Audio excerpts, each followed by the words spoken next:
ဆောင်းချုံပိန်းလေးခစီရှိမှာဗျာတန်စင်တက်တန်းကောင်း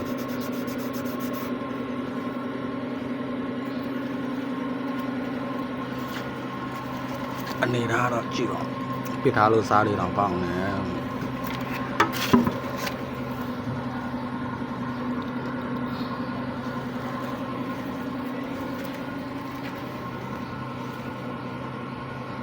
လုံးဝအော်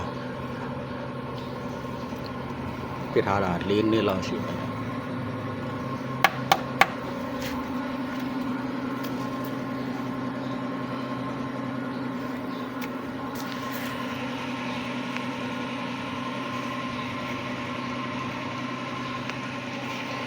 လုံးဝအတင်းကြီးပြန်ရွှိုင်းလိုက်တော့လုံးဝအတင်းကြီးပဲတော့